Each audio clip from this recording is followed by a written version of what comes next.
व्यक्त करावं।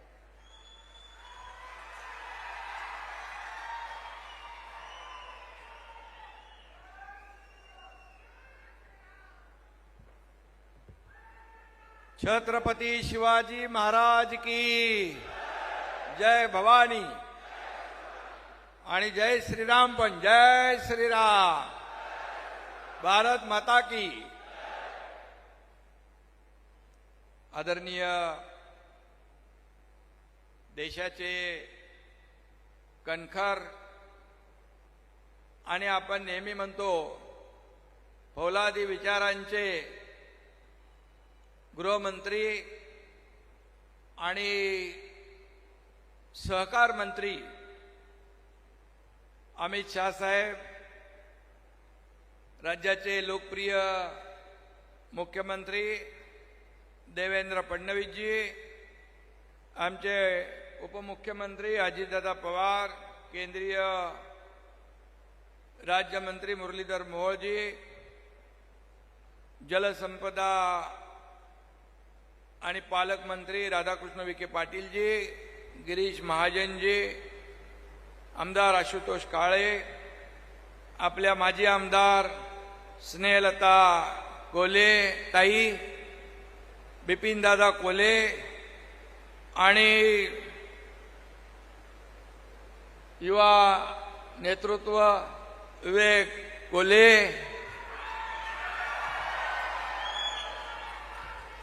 सर्व मंचावर उपस्थित मान्यवर आणि समोरही आपले अनेक आमदार बसलेले आहेत, सर्व आमदार आणि माझ्या लाडक्या बहिणी इकडे आहेत,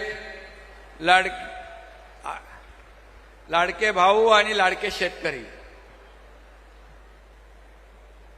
मी सहकार महर्षी शंकरराव कोले यांच्या स्मृतींना विनम्र अभिवादन करतो आणि देशातला पहिला सीएनजी प्रकल्प या ठिकाणी उभा राहतोय, याबद्दल मी संजीवनी ग्रुपचं मनापासून अभिनंदन करतो, मनापासून त्यांना शुभेच्छा देतो। खरं म्हणजे सहकारातून समृद्धीचा महामंत्र देणारे, खऱ्या अर्थाने पूर्वी आपण पाहिलं आणि गेल्या 4-5 वर्षापासून पाहतोय की सहकार मंत्रालय आदरणीय प्रधानमंत्री मोदीजींनी पहिल्यांदा सुरू केलं आणि त्या सहकार विभागाचे जी धुरा आहे ती आपल्या कणखर गृहमंत्री अमित शहाजींच्या खांद्यावर दिली।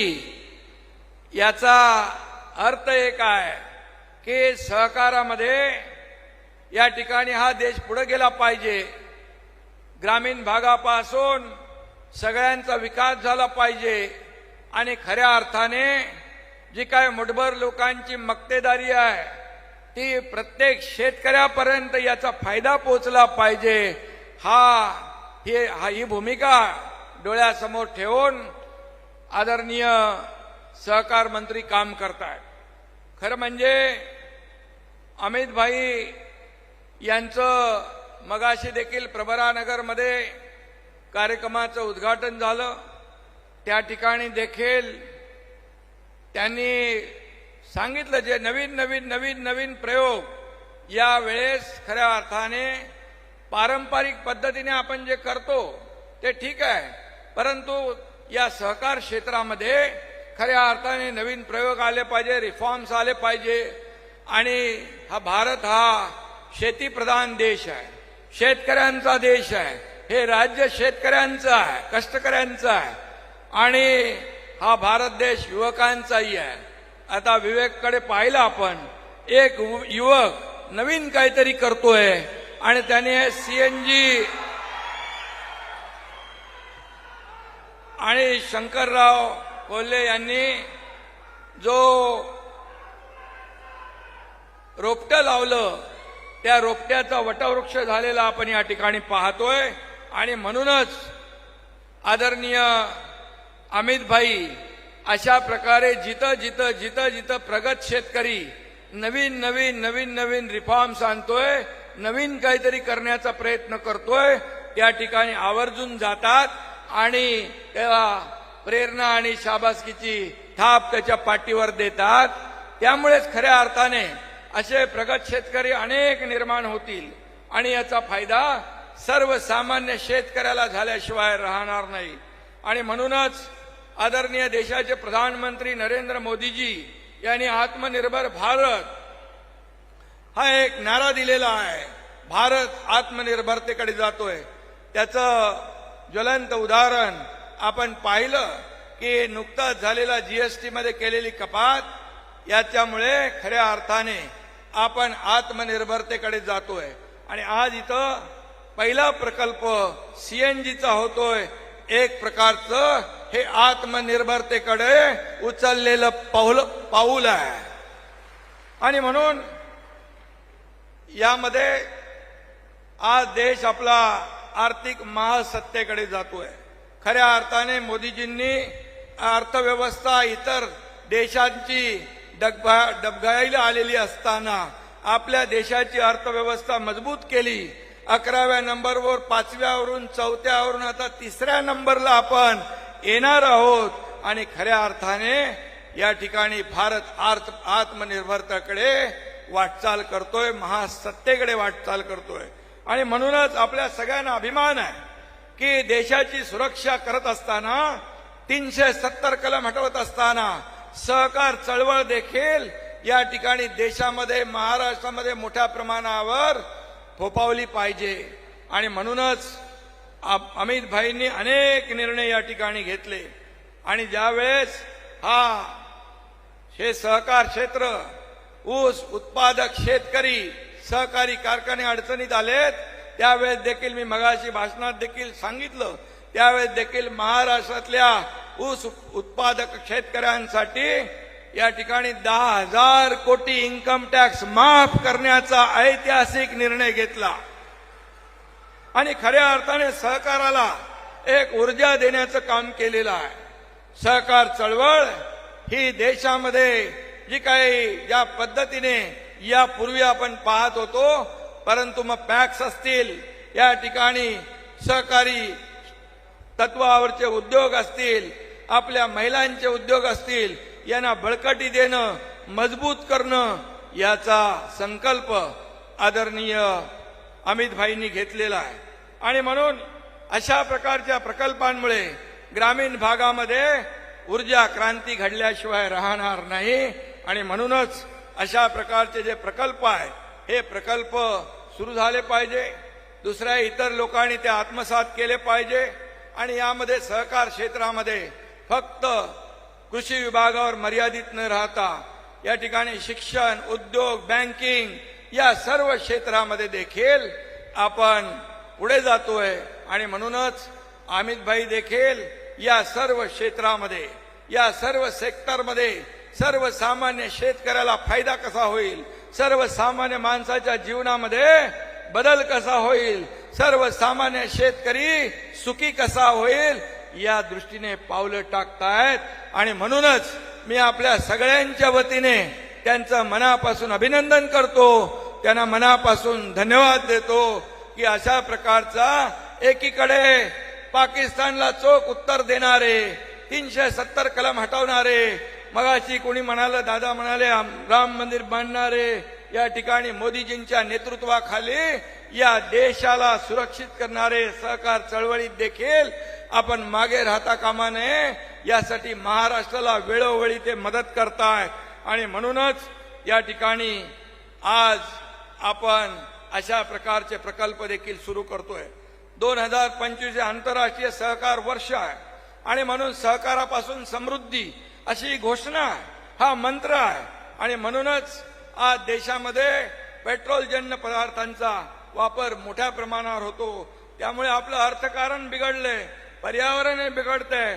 आणि म्हणून या पर्यावरणाचा समतोल राखण्यासाठी आपण बघतोय, कधी मे महिन्यात पाऊस कधी बघितला होता, ऑक्टोबरमध्ये पाऊस कधी पाहिला होता.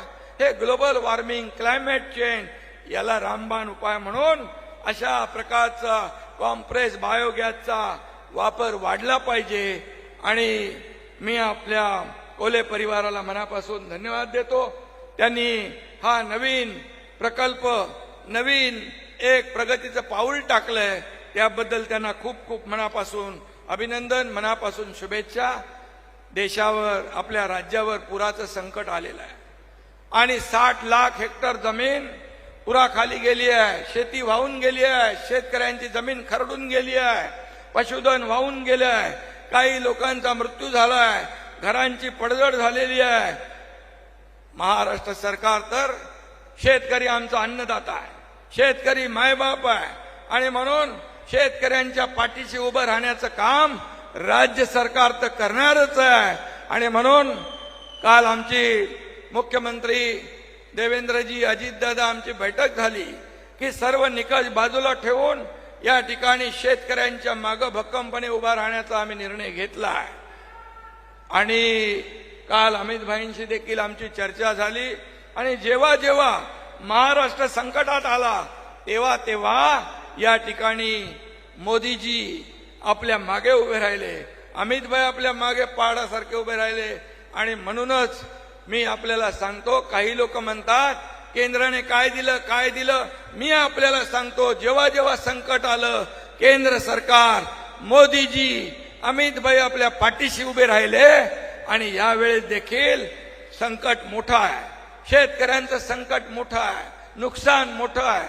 आणि म्हणून त्यांना सांगितलं, आम्ही विनंती केलेली आहे.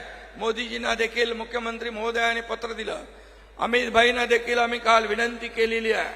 आणि आम्हाला विश्वास आहे की या महाराष्ट्रातल्या शेतकऱ्याच्या मागं केंद्र सरकार पूर्णपणे ताकदीने, खंबीरपणे उभं राहील, हा विश्वास या ठिकाणी मी देतो. आणि पुन्हा एकदा या ठिकाणी संजीवनी ग्रुपला मनापासून अभिनंदन करतो. विवेक, तू आता एक युवा आहेस आणि सगळ्या आता युवकांचा आपला देश आहे आणि म्हणून नवीन आपल्याला काहीतरी प्रयोग केले पाहिजे, ते तू सुरू केलेस, त्याबद्दल मनापासून तुला अभिनंदन. कोल्हे ताईंचं अभिनंदन, बिपिन भाऊचं अभिनंदन. धन्यवाद. जय हिंद, जय महाराष्ट्र. 12 मे 2025ला जुनाट सहकारी कायद्यांचं पुनरावलोकन करण्यासाठी एक समिती नेमण्याचं आश्वासन माननीय मुख्यमंत्री श्री देवेंद्रजी फडणवीस यांनी दिलं होतं. सत्तेवर आल्यापासून मुख्यमंत्री देवेंद्र फडणवीस यांनी सहकारातील अपप्रवृत्ती दूर करण्यावर भर दिला आहे. स्वतःची एकही सहकारी संस्था नसताना शांतपणे सहकारी संस्थांमधील भ्रष्टाचाराचे अचूक ऑपरेशन करणारे आपले लाडके देवाभाऊ मी आमंत्रित करते, त्यांनी आपलं मनोगत व्यक्त करावं.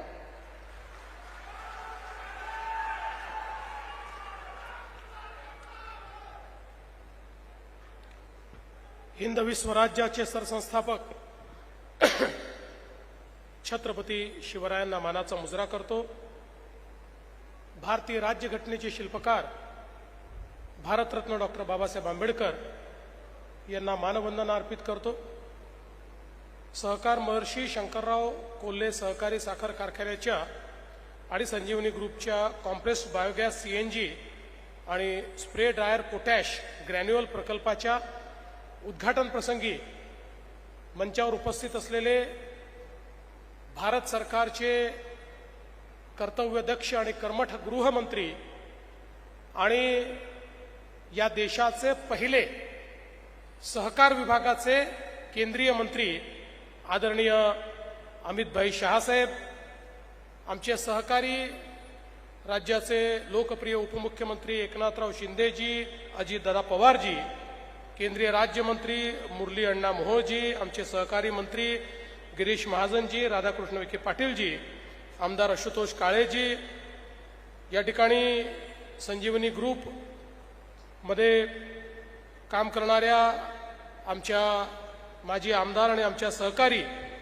स्नेहलताताई कोल्हे, बिपिनदादा कोल्हे आणि ज्यांनी हा अतिशय सुंदर अशा प्रकारचा आधुनिक प्रकल्प उभा केला, ते आपल्या या कारखान्याचे अध्यक्ष आणि युवा नेते विवेक भैया कोल्हे, मंचावरील सर्व मान्यवर आणि उपस्थित सर्व भगिनी आणि बंधूंनो, आजचा दिवस हा अतिशय ऐतिहासिक दिवस आहे. ऐतिहासिक याकरता की सहकार क्षेत्रातला पहिला कॉम्प्रेस्ड बायोगॅस किंवा सीएनजीचा प्रकल्प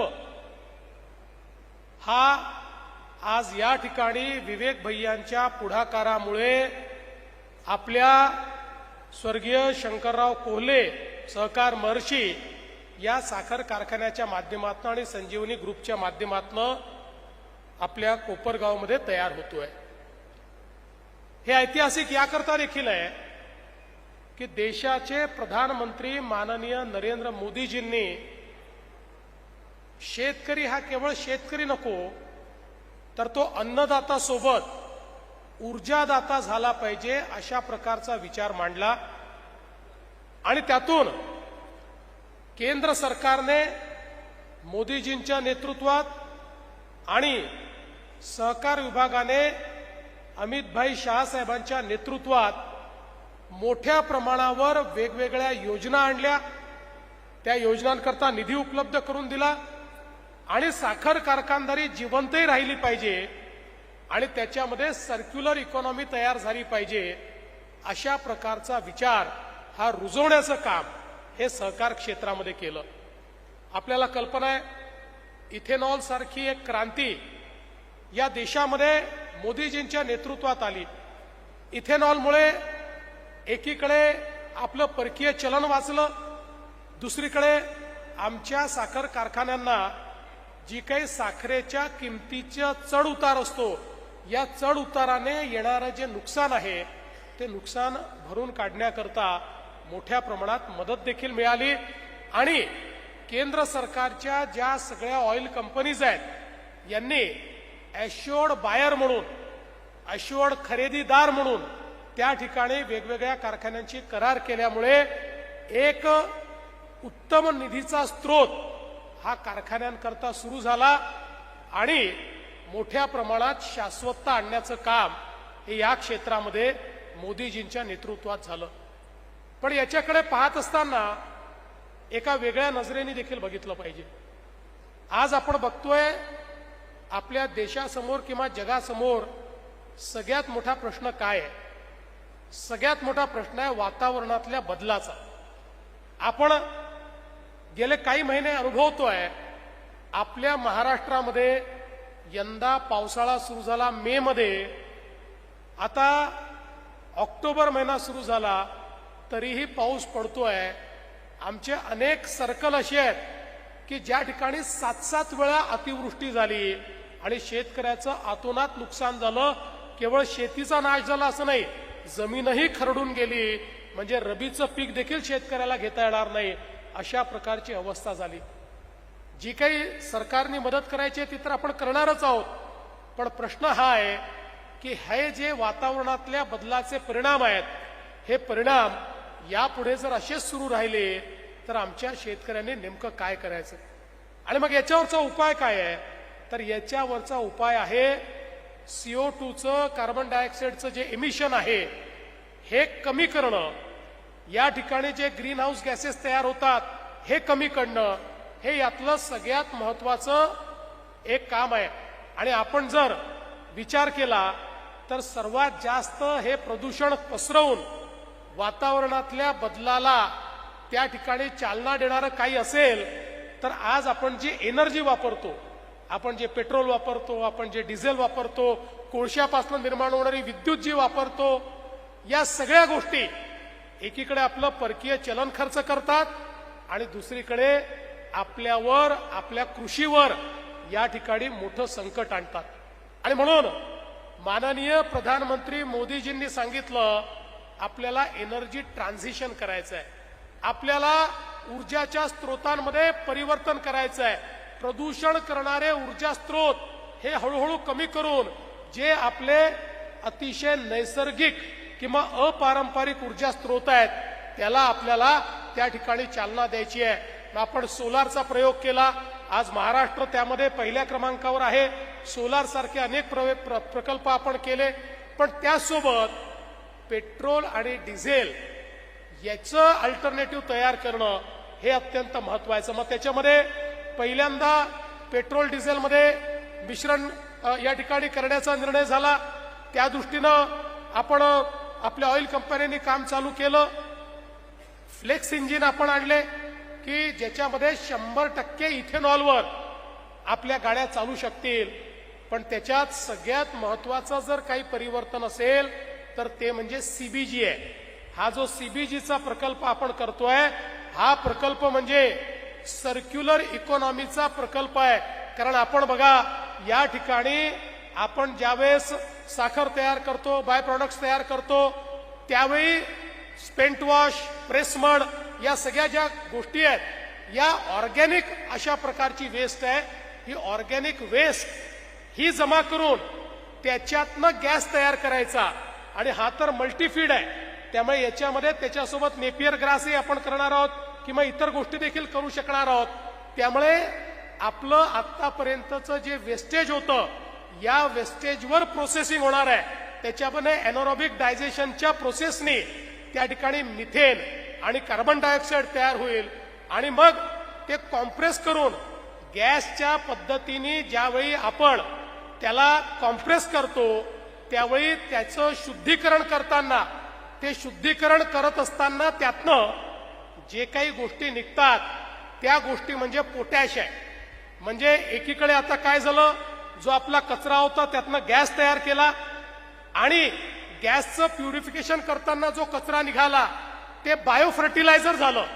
त्याच्या माध्यमातून मोठ्या प्रमाणात आपल्या शेतीमध्ये मदत होईल अशा प्रकारचं बायो फर्टिलायझर हे देखील आपण तयार करतोय. म्हणजे मोठ्या प्रमाणात शेतकऱ्याला तर मदत होतेच आहे, पण काहीही वेस्ट होणार नाही. Nothing is waste, everything is wealth अशा पद्धतीनं हा प्लॅन्ट विवेक भैयांनी या ठिकाणी तयार केलेला आहे. म्हणून हे महत्वाचं आहे. आज तुम्ही बघा 75 या ठिकाणी मेट्रिक टन दर दिवशी आपण गॅस तयार करणार, सीबीजी तयार करणार. याचं जर आपण कन्व्हर्शन केलं तर प्रत्येक दिवशी 1,10,000 लिटर पेट्रोल आपण वाचवणार आहोत. 1,10,000 लिटर पेट्रोल वाचवायचं म्हणजे परकीय चलनही वाचलं आणि पर्यावरणाचा नाश देखील वाचला. म्हणजे कालपर्यंत जे वेस्ट होतं त्यातनं आता देशाच्या अर्थव्यवस्थेला मदत करणार आहोत, शेतकऱ्याच्या अर्थव्यवस्थेला मदत करणार आहोत आणि त्याच्यासोबत हे पोटॅश जे तयार होणार आहे या पोटॅशमुळे आपल्याला जे काही शेतकऱ्याच्या शेतीमध्ये फर्टिलायझर त्या ठिकाणी आयात करून आणावं लागतं ते आयातीवर देखील मोठ्या प्रमाणात आपण सबस्टिट्यूट तयार केल्यामुळे त्यातनं आपलं परकीय चलन वाचणार आहे. आपण मोदीजींची दूरदृष्टी बघा की त्यांनी असा निर्णय केला की एकीकडे आपले जे शेतकरी आहेत ते शेतकरीच ऊर्जादाता देखील होतील. म्हणजे शेतकऱ्यांना त्यांच्या शेतीच्या मालाचा भाव हा अधिकचा मिळेल, दुप्पट तिप्पट मिळेल. कारण आज शेतमालाचा भाव हा आपल्याला माहिती आहे आंतरराष्ट्रीय बाजारपेठ ठरवते, पण अशा प्रकारच्या कन्व्हर्शनमुळे तो भाव आपल्याला जास्त देता येतो आणि दुसरीकडे देशाचं परकीय चलन वाचवण्याचा प्रयत्न देखील या माध्यमातून होतोय. हे अत्यंत महत्वाचं आहे. आज आम्ही ज्यावेळेस येत होतो त्यावेळी आम्हाला अमित भाईंनी सांगितलं की अशा प्रकारचे अनेक प्रयोग आम्हाला करायचे आहेत, अनेक अशा प्रकारचे वेगवेगळे युनिट आम्हाला उभारायचे आहेत. केंद्र सरकार एनसीडीसीच्या माध्यमातून त्याला पूर्ण फंडिंग करायला तयार आहे. महाराष्ट्रामध्ये अशा प्रकारचे वेगवेगळे कारखाने जे हे करायला इच्छुक आहेत ते तुम्ही शोधून काढा आणि त्याकरता सगळा पैसा केंद्र सरकार या ठिकाणी देईल. म्हणजे याचा अर्थ असा आहे विवेक भैया, ही जी नवीन क्रांती सुरू होते आहे त्या क्रांतीचे प्रणेते आता तुम्ही झालेले आहात. ही खरोखर मला असं वाटतं एक अत्यंत महत्वाची गोष्ट आहे आणि म्हणून एक युवा नेता म्हणून तुमचं मी अतिशय मनापासून या ठिकाणी अभिनंदन करतो. आणि ही जी विजन देशाचे प्रधानमंत्री आणि देशाच्या सहकारिता मंत्र्यांची आहे की पहिल्यांदा आमच्या सहकार क्षेत्रामध्ये शाश्वतता आणून शेतकऱ्याचा विचार करणं हे जे या ठिकाणी सुरू झालेलं आहे, मला असं वाटतं हे खरोखर एक नवीन विजन आज आपल्या भारतामध्ये आपल्याला पाहायला मिळत आहे. आज हे खरं आहे, आपल्या महाराष्ट्रातल्या शेतकऱ्यावर खूप मोठ्या प्रमाणात त्या ठिकाणी संकट आलंय. जवळपास 40% आपली शेती महाराष्ट्रातली त्याच्यावर असलेली पिकं ही पूर्णपणे त्या ठिकाणी नष्ट झाली आहेत, ती वाहून गेली आहेत. पण जसं शिंदे साहेबांनी सांगितलं, अजितदादांनी सांगितलं, राज्याचं सरकार हे शेतकऱ्याच्या पाठीशी भक्कमपणे उभं राहणार आहे. केंद्र सरकार आमच्या पाठीशी आहे, मोदीजी आणि अमित भाई आमच्या पाठीशी आहेत.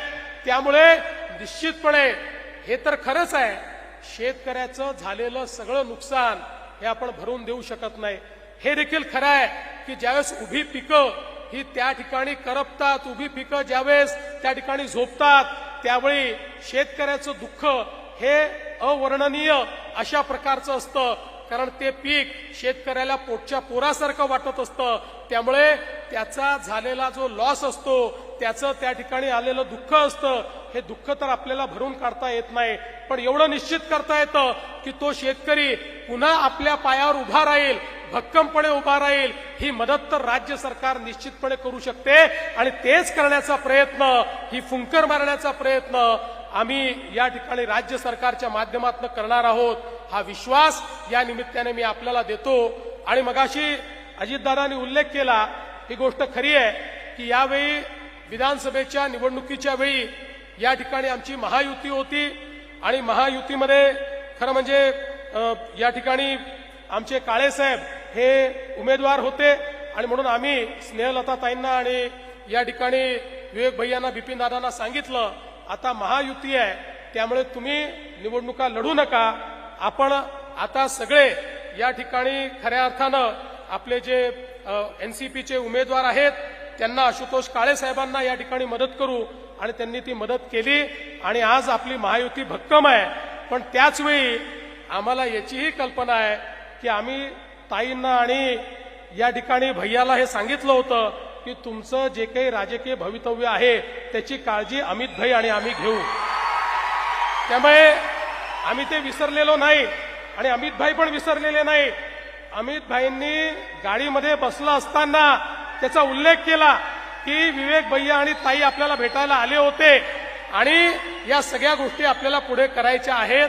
त्यामुळे त्याची काळजी करू नका, तुमचं सगळं राजकीय भविष्य उत्तम होईल. पण आता एक उत्तम काम तुम्ही केलेलं आहे, हे काम अजून मोठं कसं करता येईल, हे काम इतरांनाही कसं मदत करता येईल, याचा प्रयत्न हा तुम्ही करावा, अशा प्रकारची तुम्हाला विनंती करतो. पुन्हा एकदा अतिशय मनापासनं शेतकऱ्यांच्या जीवनात आधुनिकता आणण्याचं काम तुम्ही केलेलं आहे. खरं म्हणजे नातवानी आजोबासारखं काम केलेलं आहे असं मी म्हणेन. कारण शंकरराव कोल्हे बीएससी ऍग्रिकल्चर झाल्यानंतर त्यांना फोर्ड फाउंडेशननी शिष्यवृत्ती दिली, परदेशात जाऊन शिकल्यानंतर त्यांनी स्वित्झर्लंडमध्ये जाऊन त्या ठिकाणी फॅक्टरी टाकली. पण त्यांना आपलं गाव आणि आपले लोक बोलवत होते, त्यांना शेती बोलवत होती.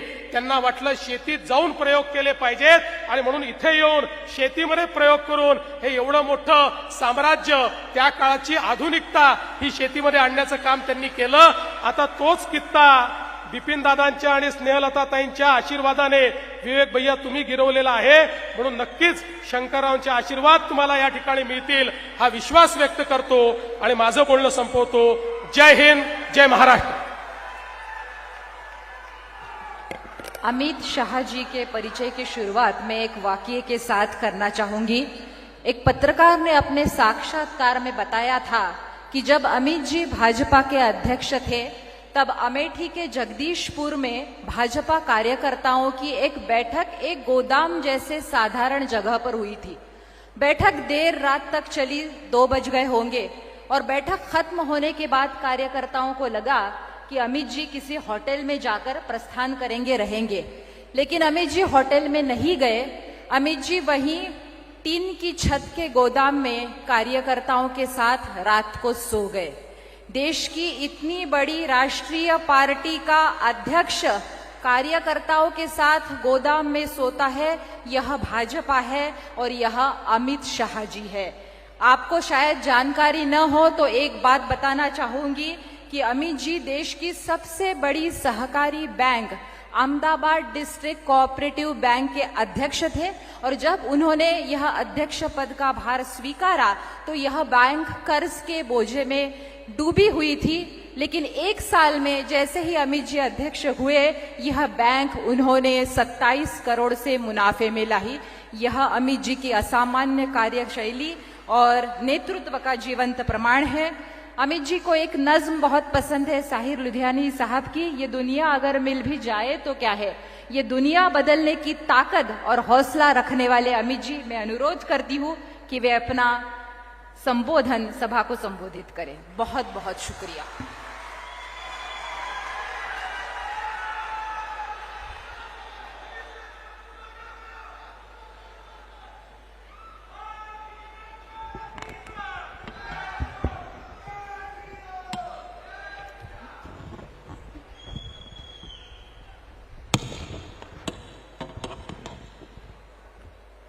मेरे साथ बोलिए, भारत माता की। मेरे साथ प्रचंड आवाज से शिवाजी महाराज का जयकारा लगाएंगे। जय जय जय जय जय शिवाजी, जय जय जय जय जय भवानी।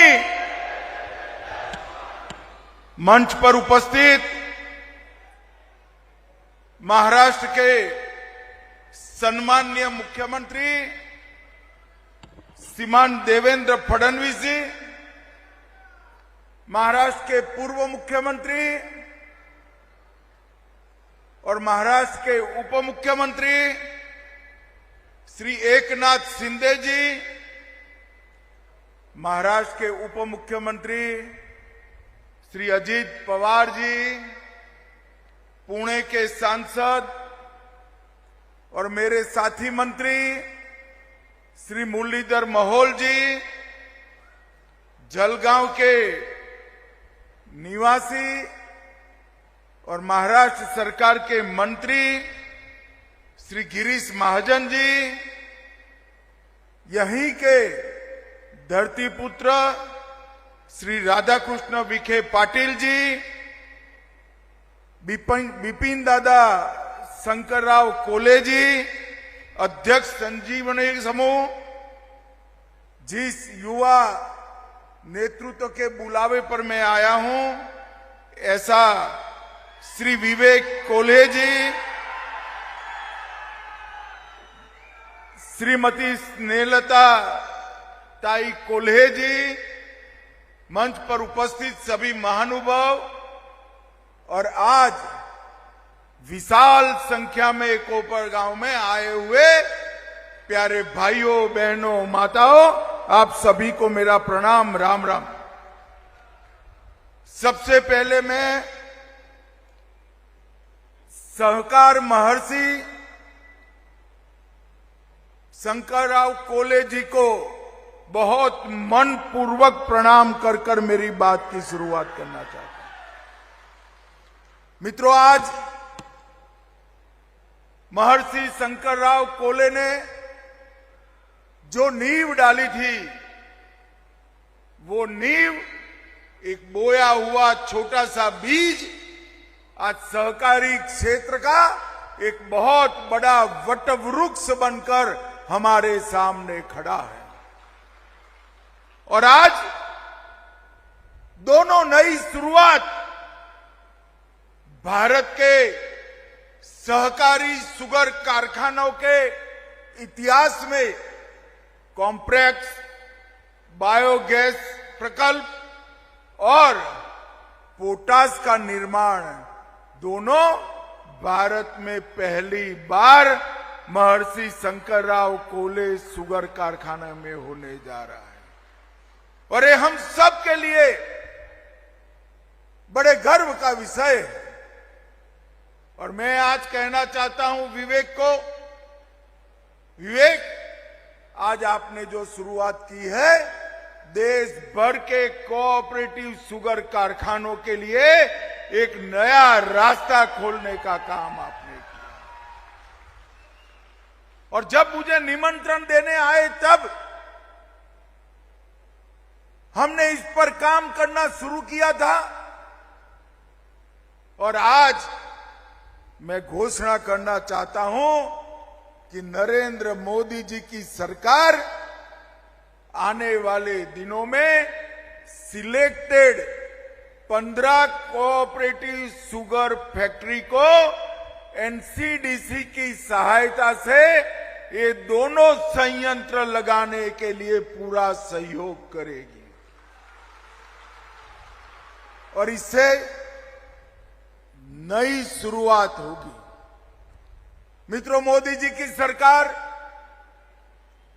देश के किसानों को समर्पित सरकार है और अभी अभी 1 अक्टूबर को कैबिनेट के अंदर मोदी जी ने दलहन आत्मनिर्भरता प्रोजेक्ट की शुरुआत की।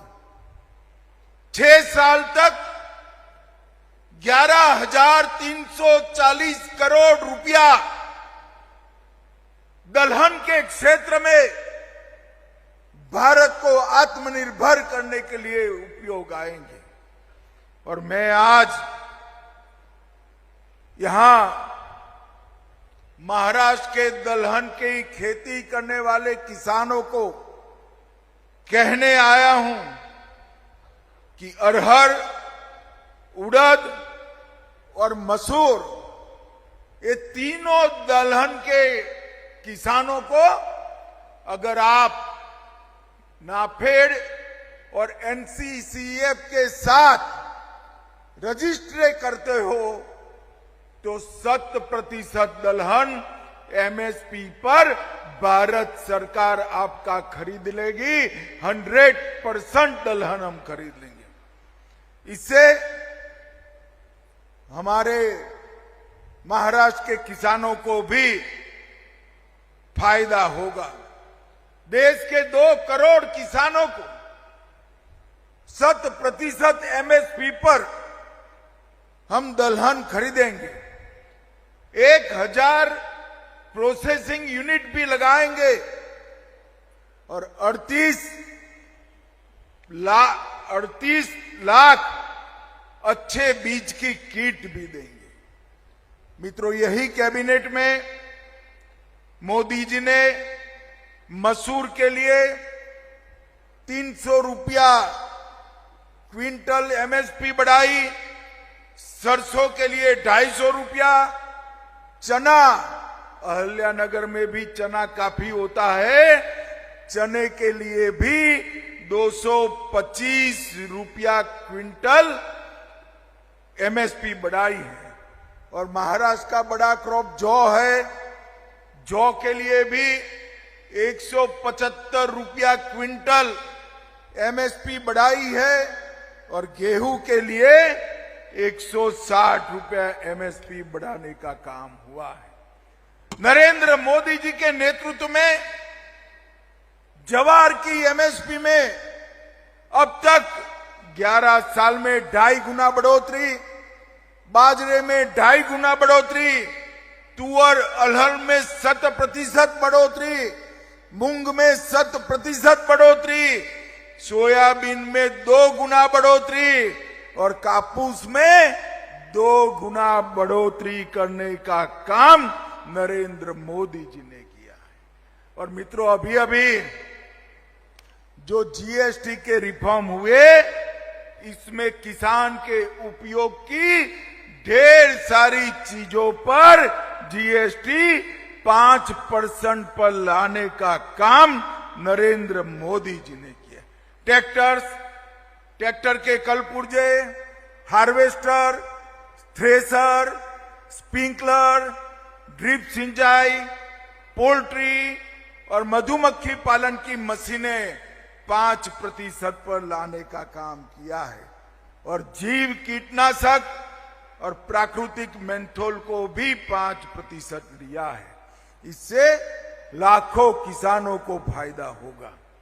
मित्रों, आज भारत के पहले सहकारी कॉम्प्लेक्स बायोगैस प्लांट का उद्घाटन हुआ है। इस परियोजना में लगभग 55 करोड़ रुपया लगा और ये सीबीजी प्लांट हर रोज 12 टन प्रतिदिन सीबीजी का उत्पादन करेगा और 75 टन प्रतिदिन पोटास गुड़ से बनाने का काम करेगा। ये दोनों चीजें हमारा देश विदेश से आयात करता है और आयात बंद होकर आत्मनिर्भर भारत की दिशा में आगे बढ़ेगा। मैं विवेक भाई को इसलिए भी बधाई देता हूं।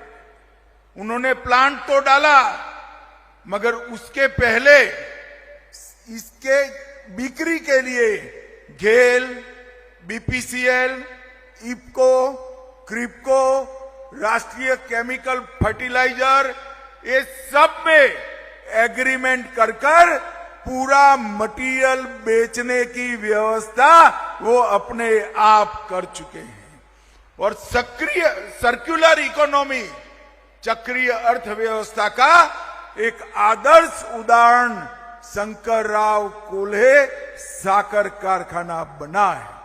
मित्रों, मैं आज यहां से देश भर के कोऑपरेटिव साकर कारखानों को कहना चाहता हूं कि हमने इथेनॉल के प्लांट मल्टी डायमेंशनल बनाने की जरूरत है और इसके साथ साथ ये सारी व्यवस्थाएं, अगर एक संपूर्ण साकर कारखाना बनाना है तो ये सारी व्यवस्थाएं बनानी पड़ेगी।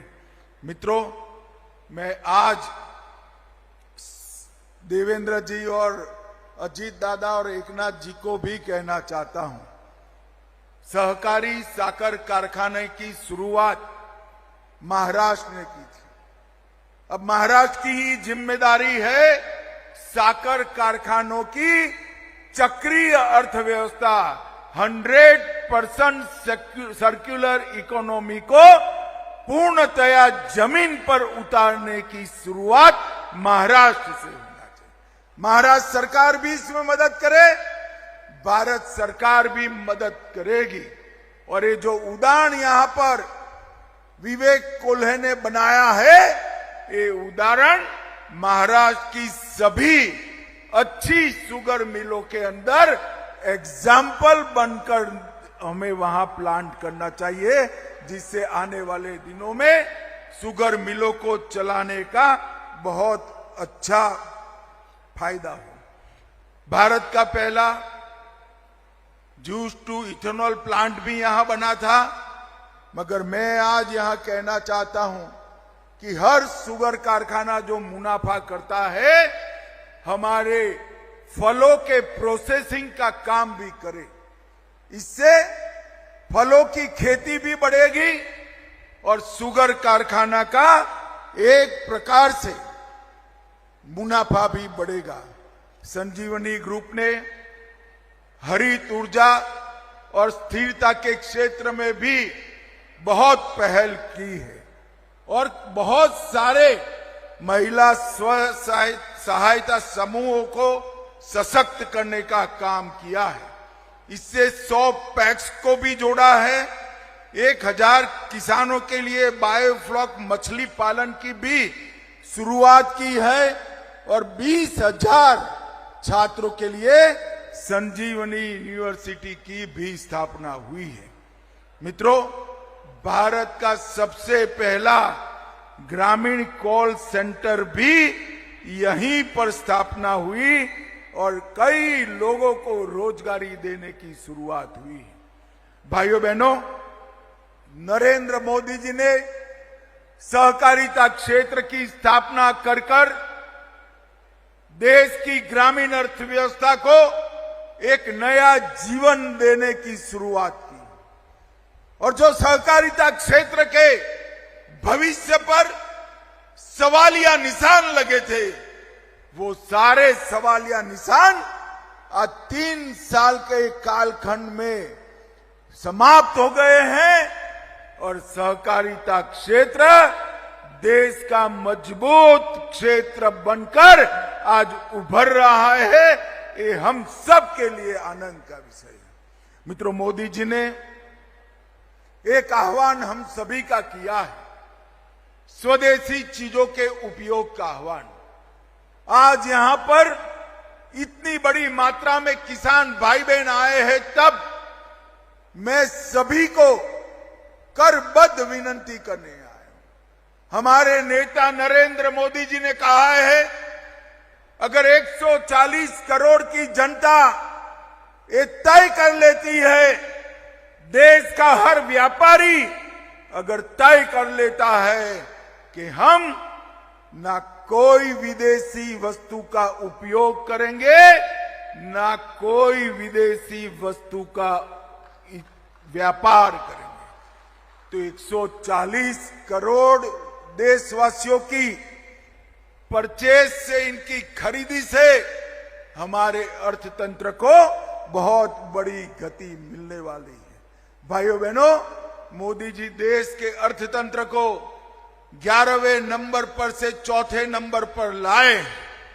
3रे नंबर पर जाने के लिए हम बहुत नजदीक हैं, मगर दुनिया में 1 नंबर बनना है तो स्वदेशी के अलावे कोई चारा नहीं है। देश के सभी लोगों ने स्वदेशी को अपनाना चाहिए। भाइयों बहनों, आज मैं बहुत सारे कोऑपरेटिव लीडर यहां बैठे हैं, तब एक पेड़ मां के नाम के अभियान को भी दोहराना चाहूंगा। नरेंद्र मोदी जी ने हर एक व्यक्ति एक पेड़ धरती मां के नाम और एक पेड़ अपनी मां के नाम, 2 पेड़ बोने का संकल्प लेना चाहिए। इससे आने वाले दिनों में इस जलवायु परिवर्तन और ग्लोबल वार्मिंग की जो चुनौतियां हमारे सामने खड़ी है, उससे बहुत मदद मिलेगी। मित्रों, अंत में मैं फिर से महर्षि शंकरराव कोल्हे जी को बहुत मनपूर्वक प्रणाम कर कर याद करना चाहता हूं और विपिन दादा और विवेक को बहुत मनपूर्वक अभिनंदन करना चाहता हूं कि नई शुरुआत आने वाले दिनों में देश भर के शुगर कारखानों के लिए एक नया रास्ता खोलने वाली होगी। और आपकी ये शुरुआत विवेक जी, शंकर राव जी के योगदान की तरह ही बहुत लंबे समय तक कोऑपरेटिव सेक्टर याद रखेगा। आप सभी का बहुत बहुत धन्यवाद। भारत माता की, जरा जोर से बोलिए, भारत माता की। यानंतर आपल्या कोपरगावच्या पहिल्या महिला आमदार स्नेहलताताई कोल्हे या आभार प्रदर्शन करतील। प्रथमतः उपस्थित सर्वांना मनपूर्वक नमस्कार करते। आजचा हा क्षण स्वर्गीय कोल्हे साहेबांचे कष्ट आणि आपल्या सर्वांचं सहकार्य यामुळे आपण पाहत आहोत। आपण सर्वजण खूप मोठ्या संख्येने इथे उपस्थित आहात। ही स्वर्गीय कोल्हे साहेबांप्रतीची कृतज्ञता आहे आणि त्यांना एक आदरांजलीच आहे असं मी मानते। कर्मण्येवाधिकारस्ते मा फलेषु कदाचन, या गीतेच्या ओळीप्रमाणे सतत कर्म करीत राहण्याची प्रेरणा आम्हाला ज्यांच्या विचारातून मिळाले, असे या भागाला, या परिसराला सुजलाम सुफलाम बनवण्यासाठी ज्यांनी आपले आयुष्य अहोरात्र खर्ची घातले, असे वंदनीय स्वर्गीय शंकररावजी कोल्हे साहेब यांच्या स्मृतीस मी प्रथम नतमस्तक होते। मानव सेवा हीच ईश्वर सेवा मानून त्यांनी आपलं आयुष्य खर्ची घातलं। त्यांच्या विचारांचा वारसा घेऊन आज आपण सर्वजण राजकीय सामाजिक क्षेत्रात काम करत आहोत। त्यांच्या दूरदृष्टीतून उभ्या राहिलेल्या या साखर कारखान्याने नेहमीच विविध क्षेत्रात नावलौकिक मिळवलेला आहे। देशातील पहिला सहकारी सीएनजी प्रकल्प सुरू करून आपले वेगळेपण सिद्ध केले आहे। या प्रकल्पाच्या उद्घाटन प्रसंगी आणि आपल्या या कर्मभूमीला आशीर्वाद देण्यासाठी सहकार मंत्रालयाची ज्यांनी निर्मिती केली, ते आपल्या सर्वांचे आदरणीय अमितभाई शाह इथे आपल्याला आशीर्वाद देण्यासाठी उपस्थित आहेत। आणि सहकाराच्या माध्यमातून तळागाळातील घटकापर्यंत रुजलेल्या या खात्याला त्यांनी गती दिलेली आहे। स्वातंत्र्य मिळूनही पारतंत्र्यात असलेल्या जम्मू काश्मीरमध्ये तिरंगा फडकवण्याचं काम ज्यांनी केलं असे ते देशाचे कणखर गृहमंत्री आहेत. आदरणीय अमित भाई यांनी आज या सहकाराच्या पंढरीत येऊन आपल्याला आशीर्वाद दिले, मार्गदर्शन केले, त्याबद्दल आणि त्यांनी केलेल्या अनमोल सहकार्याबद्दल, एनसीडीसी मधून त्यांनी जे संजीवनी आणि गणेश कारखान्यांना भरघोस मदत केली त्याबद्दल मी त्यांचे मनापासून खूप खूप आभार मानते. आपल्या सर्वांचे नेते, संजीवनी उद्योग समूहाचे प्रमुख माननीय बिपिनदादा आणि त्यानंतर सर्व धुरा सांभाळणारे चेअरमन विवेक भैया यांनी काळाची पावले ओळखत मोठ्या धाडसाने या प्रकल्पाची उभारणी केली आणि स्वर्गीय शंकररावजी कोल्हे साहेब यांच्या स्वप्नपूर्तीसाठी सदैव सोबत असणारे, मतदारसंघातील प्रश्न सोडवण्यासाठी ज्यांनी मला महिला आमदार असताना सातत्याने अतिशय सन्मानाची आणि आदराची वागणूक दिली, ते आपले प्रश्न सोडवण्यासाठी ताकदीने उभे राहिले, ते आपले आधारस्तंभ लाडके मुख्यमंत्री देवाभाऊ यांनी आज येथे येऊन आपला आत्मविश्वास द्विगुणित केला, त्यांनाही मी धन्यवाद देते. त्याचबरोबर मतदारसंघाच्या सदैव प्रश्नांसाठी मदतीचा हात देणारे उपमुख्यमंत्री अजितदादा पवार साहेब, एकनाथजी शिंदे साहेब, सतत वेगवेगळ्या अडचणींना मदत करणारे गिरीशभाऊ महाजन साहेब, पालकमंत्री नामदार विखे पाटील साहेब, केंद्रीय सहकार राज्यमंत्री मुरलीधर अण्णा मोहोळ, तसेच उपस्थित सर्वच व्यासपीठावरील मान्यवर, समोर बसलेले आजी माजी आमदार, सर्व क्षेत्रातील सहकार क्षेत्रातील मान्यवर मंडळी, विविध आघाड्यांचे, आपले भारतीय जनता पार्टीचे पदाधिकारी, शक्ती केंद्र प्रमुख, भूत केंद्र प्रमुख, सामान्यातला सामान्य कार्यकर्ता, या सर्वांचे मी मनापासून आभार मानते. या सर्व अनुभवी नेत्यांच्या माध्यमातून एक आशीर्वाद आपल्या या संजीवनी उद्योग समूहाला मिळालेला आहे. त्यांच्यामुळे आपल्या सहकारातून सबळ राष्ट्र निर्माण हा आपला संकल्प आपण नक्की साकार करणार आहे, याचा मला पूर्ण विश्वास आहे. आजच्या या कार्यक्रमाला आमदार आशुतोष काळे सुद्धा इथं उपस्थित आहे, कारण कोपरगावच्या विकासाच्या प्रश्नासाठी बऱ्याचदा पक्षीय मतभेद बाजूला ठेवून काळे साहेब, कोल्हे साहेब एकत्र आलेले आहेत आणि म्हणून या प्रकल्पासाठी काम करणाऱ्या सर्वच अभियंत्यांचे, कामगारांचे, व्यवस्थापन टीमचे, सभासदांच्या वतीने मी आभार मानते. या संस्थेच्या वाटचालीत सदैव सोबत असलेले सभासद, ऊस उत्पादक, शेतकरी, सर्व ज्येष्ठ श्रेष्ठ मार्गदर्शक, सहकारी, व्यापारी, सर्व संलग्न सहकारी संस्थांचे पदाधिकारी, माझ्या राजकीय आणि सामाजिक वाटचालीमध्ये सदैव खांद्याला खांदा देणाऱ्या माझ्या सर्व महिला भगिनी आणि देवाभाऊ आणि सरकारच्या लाडक्या आमच्या या भगिनी, लाडक्या बहिणी, बचत गटाच्या सर्व सदस्य, युवक बंधू, कोल्हे परिवारावर प्रेम करणारे, जीवाभावाचे सर्व सोन्यासारखे कार्यकर्ते, सर्वांना उपस्थित सर्व जनसमुदायाची मी मनापासून आभार मानते. आपल्याला सगळ्यांना एवढ्या मोठ्या संख्येने पाहिलं आणि माझ्या डोळ्याला धारा आल्या. सत्तेत असताना खूप माणसं मागे असतात, पण सत्ता आणि पद नसताना सुद्धा आमच्या कोल्हे परिवारावर, संजीवनी उद्योग समूहावर आपण जो विश्वास टाकला हा सोन्यासारखा कार्यकर्ता आहे. आज आशीर्वाद देण्यासाठी आमच्या माई, माझ्या सासूबाई, वय वर्ष 93, त्या सुद्धा उपस्थित आहे. कधी घर सोडलं नाही, कोणत्याही कार्यक्रमाला गेल्या नाही, पण आजचा हा सोन्यासारखा दिवस पाहण्यासाठी आणि माननीय अमित भाई स्वतः येत आहेत, देवाभाऊ स्वतः येत आहेत आणि विवेक भैयांच्या आमच्या परिवाराच्या पाठीशी आधार देत आहेत, म्हणून माई सुद्धा इथं उपस्थित आहेत. मी सर्वांचे मनापासून खूप खूप आभार मानते. हा कार्यक्रम यशस्वी करण्यासाठी सर्व कार्यकर्ते, कर्मचारी वृंद, प्रशासनाचे सर्व अधिकारी, कर्मचारी, पोलीस अधिकारी, सर्वच विभागाचे कार्यक्रम यशस्वी करण्यासाठी ज्ञात अज्ञात सर्वांना मी खूप खूप धन्यवाद देते. आजचा हा ऐतिहासिक क्षण खऱ्या अर्थाने जगासमोर घेऊन जाणारे सर्व वृत्तपत्रांचे, विविध वृत्तवाहिन्यांचे प्रतिनिधी यांचेही मी खूप खूप विशेष आभार मानते. धन्यवाद. आपल्या सगळ्यांना नतमस्तक होते. धन्यवाद. संजीवनी सहकार से समृद्धि की सॉन्ग